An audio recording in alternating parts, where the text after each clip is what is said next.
Hi, welcome to the Federal. I'm Harish Upadhyaya.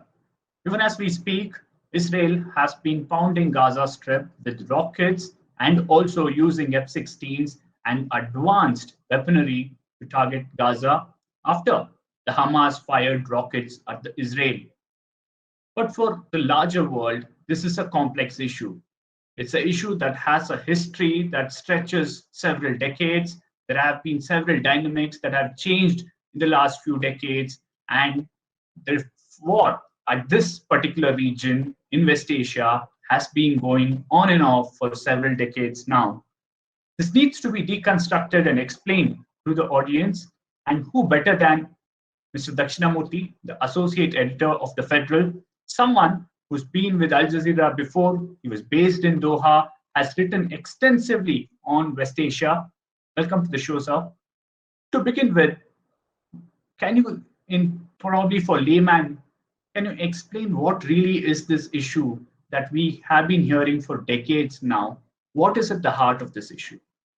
Well, this is probably the longest dispute anywhere in the world, and it's been going on for the last 7 decades.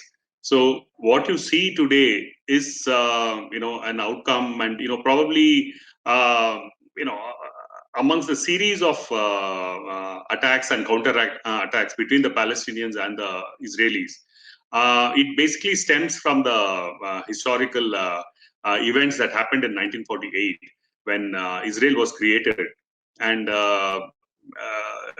Israel was created on what was originally Palestinian land after displacing hundreds of Palestinians. So it was it got created at the end of the Second World War, and that was a period of a lot of fluidity in the world.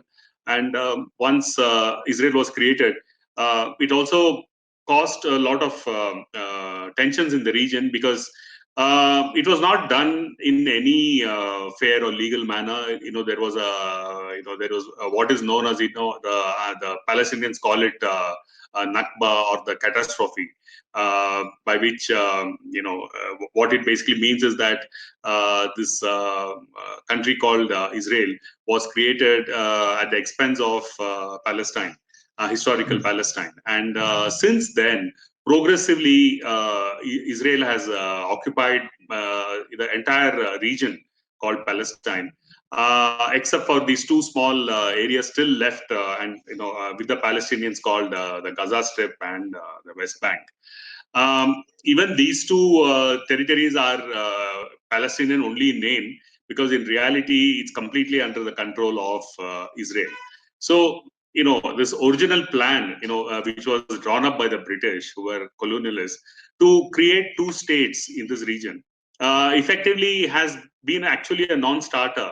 On the contrary, what has happened is that Israel has completely taken over this entire region. I mean, that is what it all amounts to in reality. Though on paper you still have, some Palestinian territory and all that. But what has also happened is that there were wars since the creation of Israel in 1948, then in 1967, and then in 1973. With each time, a battle was fought, Israel managed to occupy a large area of what was to be part of an independent Palestine state. Now, Israel was able to do this because it had the backing of the United States, which became a superpower after the Second World War. And they have the complete backing of the US. And since then, since the Second World War, they have been able to do whatever they wanted. In fact, even if many of their actions are illegal under international law, the UN Security Council, which is supposed to be taking care of these things, has been completely ineffective. And each time there has been a resolution against Israel, the United States promptly has vetoed it. So there has been nothing, so no country has been able to do, especially no Arab country or the Palestinians have been able to do much with regard to this gradual taking over of this region by Israel. So coming back, so this has been happening over a period of time. And then if you look at the map of Palestine or Israel, you'll find on the west, you have what is known as the Gaza Strip. and in the east you have what is known as the West Bank, which are two Palestinian areas. Now the point is, we are basically what we see today, the fighting. It's happening in Gaza. Now Gaza is basically ruled by this organization called Hamas. Hamas in Arabic means the Islamic Resistance Group of Palestine. And Hamas, has not yet fully recognized Israel, and this has been a cause of friction between Israel and Hamas. And because of this, and then Hamas, mind you, is a group that was elected to power by the people in a free and fair election in 2006. So since then, Hamas has ruled Gaza. It was also initially for a couple of years. It also was in West Bank, and it was in power. I mean, the prime minister of the Palestinian territories was from Hamas. But eventually, the PLO, which is the organization that is the other big group amongst the Palestinians, they fell out with Hamas, and so today you have West Bank, which is being controlled by the PLO, and then you have Gaza, which is controlled by the Hamas. So, and then what has also happened is that since then there has been a lot of fighting between the Hamas and the Israelis, and so I mean, what you see today is just one more round of attacks and counterattacks between the two. Well, as you rightly mentioned, that there have been wars. There have been these small skirmishes at the border, rockets being fired, small weapon being used. But what really led to the situation that we are in today, this latest, it's almost heading towards a war now, looking at the kind of weapons being used. What really led to this?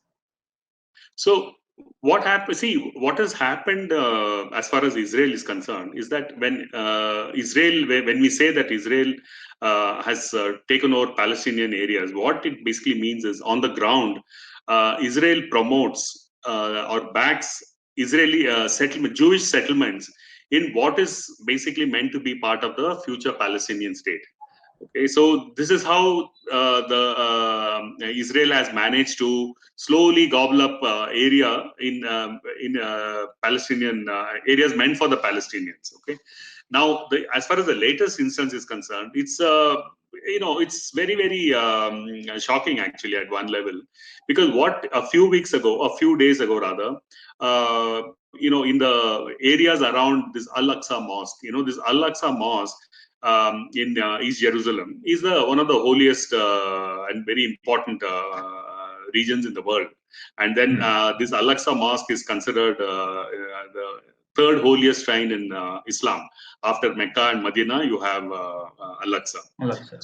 So around Al-Aqsa, you have Palestinians living there for years and years. So it's like a locality in which the Palestinians live. I mean, they are predominantly present in that area. So what the Jewish settlers started doing is that they started initiating moves to dispossess the Palestinians of their homes. In fact, there was a Palestinian commentator who pointed out that it is not eviction, because according to him, eviction has a sense of legality to it. Yes. Governments evict people, but he says that this is more like a disposition. It is more like a displacement, and these settlers are backed by the security forces. And what happened is that they are forcibly trying to dispossess the Palestinians of their homes. And I mean, it's unthinkable. Can you think of any other part of the world, in a country supposedly run, by the rule of law, where the police force or the security forces go to dwellings and then ask people to leave? People who have been living, especially for hundreds of years, or for at least tens and for decades together. So this is what has happened there, and then this caused some kind of a clash around the Al-Aqsa Mosque between the Palestinians who are in danger of being displaced and the Jewish settlers. And the security forces backed the Jewish settlers. And, this has been going on for some time. And there has been resistance by the Palestinians. They've been fighting, etc. There have been mutual fighting, etc., etc. So that led to this current round of attacks, because the Hamas reacted to this by firing rockets into Israel. And these are not any major rockets. These are just short range and maybe some medium range and long range rockets, which are nothing in terms of power when you compare it with the firepower of the Israelis. Absolutely. I'll come to that point in a bit. But since you mentioned about East Jerusalem, how important or how contentious is Jerusalem in this whole issue? Is it at the heart of the whole issue in a way? You see, if when the partition plan was made, there was a partition plan that was made by the United Nations in 1947, which was basically the plan meant to have an independent Israel and an independent Palestine. Now, according to this plan, which is like a blueprint, the East Jerusalem was with the Palestinians and West Jerusalem was with Israel. Okay, it was to go to Israel. Now, the important area, the Al-Aqsa mosque, and the Jews the Israelis call it the Jews call it the Temple Mount. So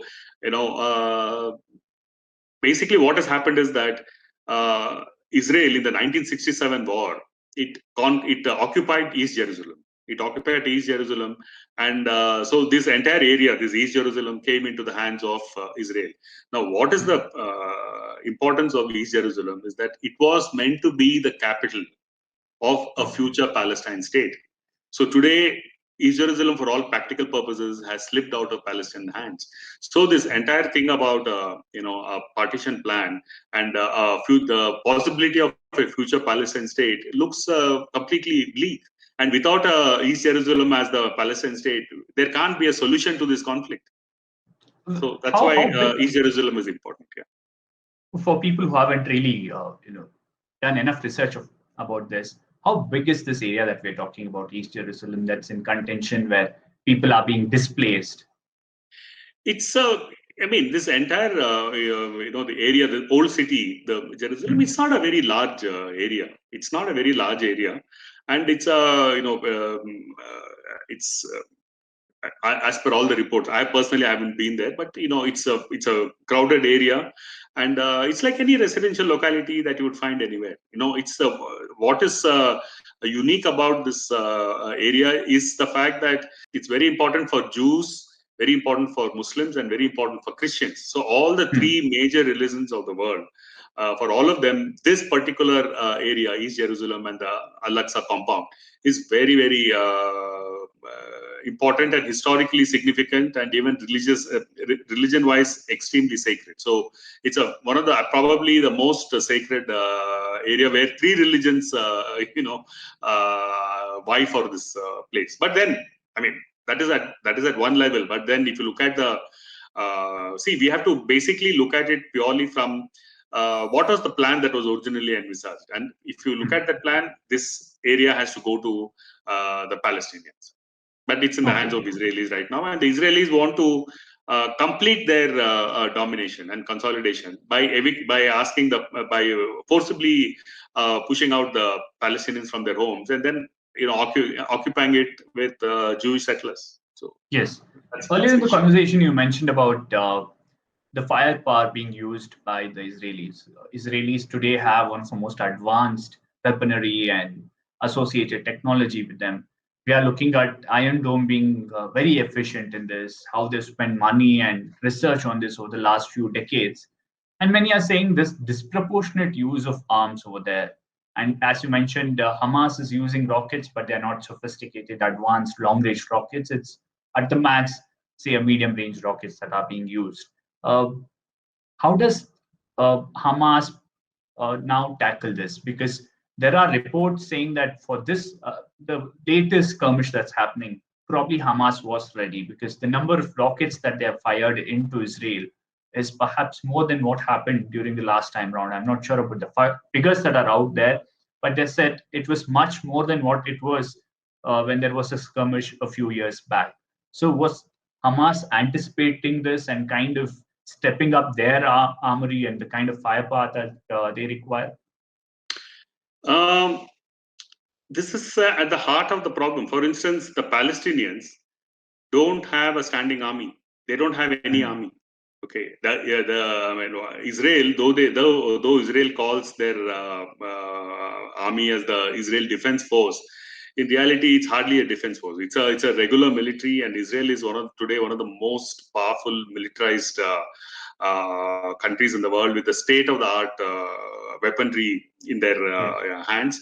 The Iron Dome, for instance, the Iron Dome system basically intercepts missiles or rockets that come in from Hamas. It's basically designed for that, and it's so powerful that it intercepts the rockets midair, and then it neutralizes, and it's so basically the rockets fired by Hamas most of the time is ineffectual. Now, as far as the Hamas is concerned, the Hamas is a small group. I mean, Gaza itself is a very tiny area, and then the Hamas has.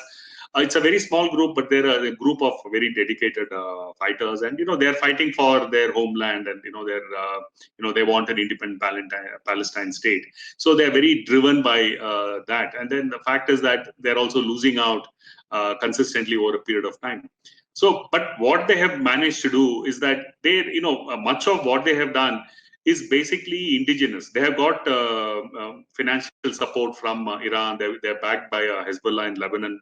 But fundamentally, what Hamas has done is very ingenious. What they, in fact, according to some reports, some of the missiles fired by Israel, which didn't explode, they have basically picked up those munitions and they have repurposed it and then used it against Israel. So, and then they also have what are known as these underground tunnels, which are linked to Egypt mainly. And then what they do basically is that through those tunnels, that's how they smuggle in some of those basic material, but using which they make these weaponry. And then in fact, their level of motivation is so much. They apparently use simple iron pipes to make them into rockets, and then you have this small, fabricating units within Gaza, which they use that and make all kinds of rockets. Some of them are long range, some of them mid range, some of them short range, but entirely homemade. They are not, nobody can export it to them because Israel has a tight hold over Gaza. And Gaza, as you may know, for many years now, it has been under siege. In fact, probably for the last, I would say, about close to 15 years, it has been under siege. So it's not very easy for any Palestinian in Gaza or even Hamas to take and bring stuff. Despite all this difficulties, they somehow have managed to build an arsenal of all these kind of rockets. And these rockets, of course, rockets are rockets. If it falls on anyone or if it drops in a building, yes, it will damage the building or it will destroy a person, like what has happened in the case of a Kerala resident who was in Israel, and then unfortunately she got caught in the crossfire and she died. So it's very it's not the number of deaths, for instance, over the last from 2004 to 2014, it's around 32 to 35 people have died in these rocket attacks. But if you take Israel, if you in comparison, Israel uses the latest F-15, F-16 fighter aircraft, and they use missiles to fire into Gaza, which can cause massive damage, because these are the kind of weaponry that any country would use against another country. Yeah. Yes. Yeah. True. So I mean, this is the way it's working. Yeah. How do you see the reaction of the international community? US is backing Israel in this, but as you rightly mentioned, there is some concern that this is not just there is large-scale displacement that's happening in East Jerusalem, and there's concern that disproportionate amount of firearms is being used in this entire battle that's taking place right now. Do you see the international community being a little mute on this issue? See, one thing with this Israeli-Palestinian conflict is that even in terms of the balance of power between the Palestinians and the Israelis, the Israelis have historically held all the cards. There was a time, in the early, when, in the years soon after the creation of Israel, when the Arab countries got together and they decided that they would not allow this state called Israel to survive. So there was a very brief period when probably there could have been, they could have made a difference. But then, for a variety of reasons, including the fact of decolonization and an element of instability in the region, this was not managed very well by the Arab nations. And then the United States, which was the big superpower after the Second World War, it completely backed Israel. And since then, what has also happened is that, in terms of the larger discourse of this conflict, there have been, there have been, during the time of the Cold War, the world was kind of divided between Israel and Palestine. Countries like India, the Muslim world, and some of these non-aligned countries were totally in favor of the Palestinians. And then you had the Western-backed states, which were the NATO countries and Western Europe and the US, which backed Israel. So post the disintegration of the Soviet Union, there has been a complete shift towards the US, because the US has become even more powerful, because it is now the only superpower and it can dictate terms to the rest of the world. So what the US has also managed to do is that they have managed to control the narrative in such a way that, number one, people really don't know what the hell is happening there in this region. Number two, they assume that the Hamas is a terrorist group and it is attacking Israel. Now, this is a very crucial point, because Hamas is, as a terrorist group, is considered a terrorist group by Israel and the US, because it is resisting Israel and the US. It's not a terrorist group like, say, what one would imagine Al Qaeda or an Islamic State to be, because Hamas is a legitimate political group in Gaza and West Bank, and and Hamas is an elected, it was elected to power in a free and fair election. So it is not a terrorist group in reality. And then Hamas has never carried out any attacks on any other country or anywhere else. And their only target is to regain the land, which the Palestinians have lost to Israel. So their only target is Israel. So that is more like a resistance group than a terrorist group. But then, when moment you term it as a terrorist group, the people around the world, they tend to back off. They think that Israel is on the right, because they're fighting a group which is firing rockets into Israel. And the other thing is that people are not really aware of this disproportionate war, that Hamas really has nothing with them except for these rockets.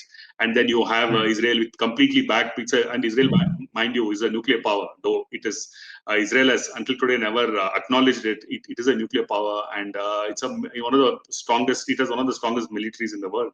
So Hamas is basically no match for Israel. I mean, you look at it any which way, it's not a match. But still, the fact that Hamas takes on Israel and fires rockets into Israel is more an expression of frustration, and also the fact that the rest of the world is, it is not able to do anything, because any resolution against Israel which comes into the United Nations Security Council is vetoed by the US. So there have been scores of resolutions in the United Nations Security Council against Israel, and none of them have done anything or worth. So Israel is completely free to do what it wants. It doesn't bother about international law, etc., etc. And the rest of the world, actually, since the conflict has also been going on for the last 70 years, they find this very complicated, very complex, and many of them are not, in my interactions with people who otherwise are probably well aware of things, when it comes to this conflict, nobody really knows what the hell is happening out there. And which is a tragedy for the Palestinians, because it basically means that they cannot count on anyone's support. In fact, you've spoken about the international community, but how do you see the response of India changing over the last decade or so?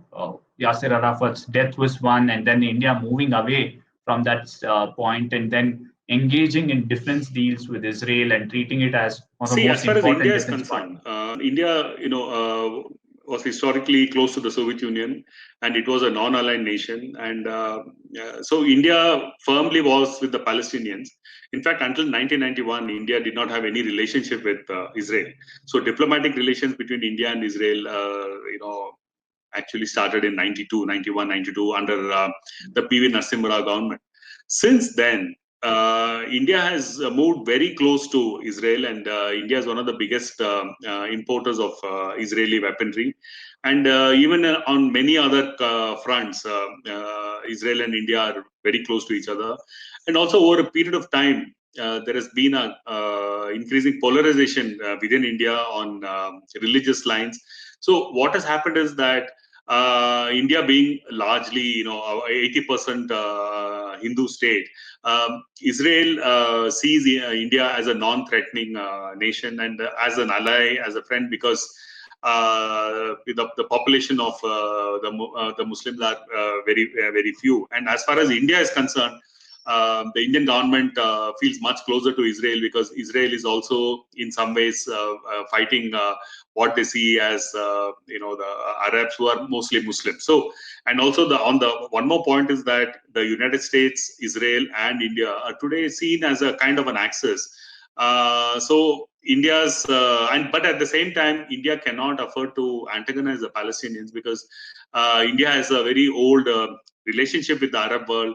And then you have a lot of Indians working in the Arab world. So what India basically does is, as far as its foreign policy is concerned, it tries to balance one with the other. But despite that, in reality, India has moved much closer to Israel than it ever was. So there is, you can't expect for in a conflict like this any kind of a statement from the Indian government, either condemning Israel or Hamas. So it just keeps quiet and just does nothing about it, basically. Absolutely, and we've seen Indian government doing that over the last couple of weeks. It's a complex issue. Hopefully, this explainer has, in a way, managed to break down several of those issues and made it simpler for people to understand. Thanks a lot for joining us on this special program. Well, that's it in today's explainer on what really is happening in West Asia. Keep watching Federal for more news and updates.